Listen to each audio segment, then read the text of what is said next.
Hey there, kids. So we started, hopefully with your class, taking a look at this guided zero draft practice for Comp 8. And we probably didn't get all the way through it in class, so I figured I'd make a little video walking you through. So just skip to wherever you need to for this video, and use it as you need. If you can do it without the video, go ahead and do that too. So, like we have talked about, with Comp 8, where we're headed next, we're looking at writing our own arguments, um, as we did at the end of the semester last semester. And like we did last semester, at the end, we made an argument of definition, a term that we had defined, a term that could have a debatable definition.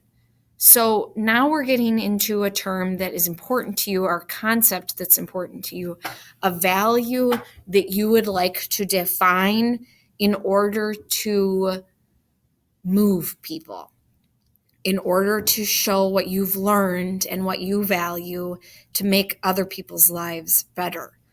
So we're going to be talking about a two-part causal argument, one that states what you believe, and then because you believe that, what people should do knowing that.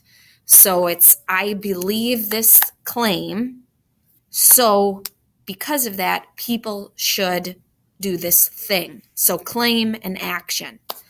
That's what I want you to be taking a look at here for this argument of definition. So to begin, just a reminder, you've been thinking about defining terms as argument with Comp 6. I've been asking you about it in our attendance questions, specifically good messages and even harmful messages about how a person should live. And then later you'll be reading a couple essays by Patrick Henry and Thomas Paine about what they believed people should do. And then you'll read some sample arguments from students as well. So to begin, on an empty Google document, probably title it Comp 8 Zero Draft, think about and type a fast list of things and values that are most important to you. If we said your name 5 years down the road as a graduate of Albert Lee High School, this individual really believed this. Like, what's your mark? What's your message that's most important to you?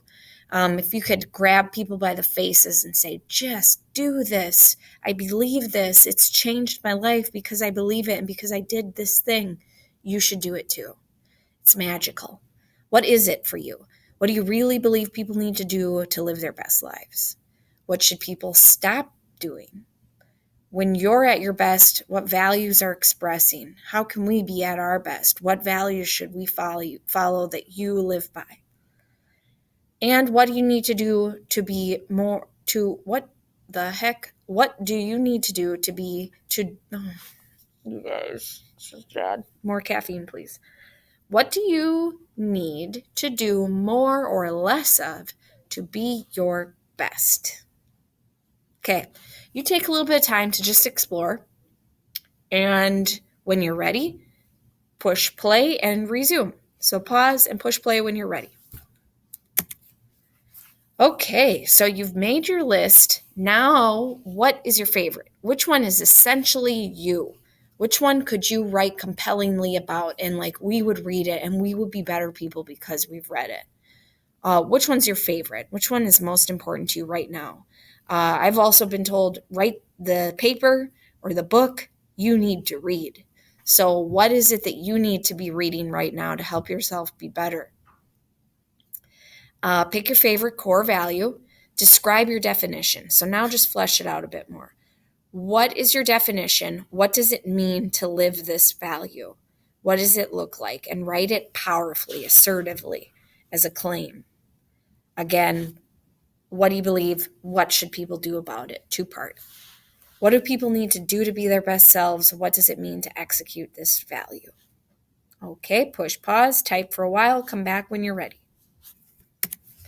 Okay, so you've made your claim. Now some background. This is what helps us understand the argument to be true. So what has led you to believe your argument? How do you know that this definition and value is true? What in your life taught you this stuff? What in your life, your experiences, has led you to believe your argument is valid and important? What other background information would be good for a reader to have about your term? Push pause, type for a while, come back when you're ready. Okay, we have background. Now let's get some reasons and evidence. So just like you would expect, our mini argument outline, what are your reasons that your argument is true? Why is your definition or value correct? What are 3 reasons that explain your definition as accurate? So I believe this, and people should, as a result, do these things because 1, 2, 3. What are the reasons? And what evidence, if you want to plan ahead, what evidence can you use to prove it? From your own experiences or anything else. No sources needed exactly. Okay, push pause, type it up, come back when you're ready. All right, making progress. So you have your reasons now. What about an opponent? This part is really important in this paper. What would an opponent say to counter your argument? So a lot of times we might agree with each other's values about how to live, but it's hard to do it. We might not be able to. We can't, we won't, or we don't want to or do the thing that you say we should. So what does an opponent say of why they can't do this, why they won't do it, or why they don't do it? Or why might someone just disagree with your stance altogether? What other definitions might they have? And then how would you defeat each of these? Type it up and come back when you are ready. Okay, we are cruising. So right now you have a skeletal idea, argument outline for what you'd like to discuss, your value. Now think about how would you like to structure it? We always have the classical structure. Is there any other way that might work better for your structure? Maybe you'd like to look at reason followed by counter-argument followed by rebuttal. Or maybe you'd like to use more of a narrative storytelling structure. If you look ahead early at the samples, I included a student who used an extended metaphor of a flower wilting and fading and dying and then being reborn and blooming again. And that was her structure, and that was really cool. So if you want to think about a metaphor or some kind of way to structure it that's unique, love to see it. So get crafty. This one can be really fun and inspiring, so I hope you come up with something exciting. And at this point, no pressure, just gathering ideas. So your next step then is to take this document and start fleshing it out into an actual piece of writing. So try to create that rough draft for next week where we'll then discuss what you have written and help each other. Also take a look at the Henry and Payne essays and complete the notes, the handout that I gave you, and we'll discuss those when I see you again. Thank you for watching, and send an email if you need anything.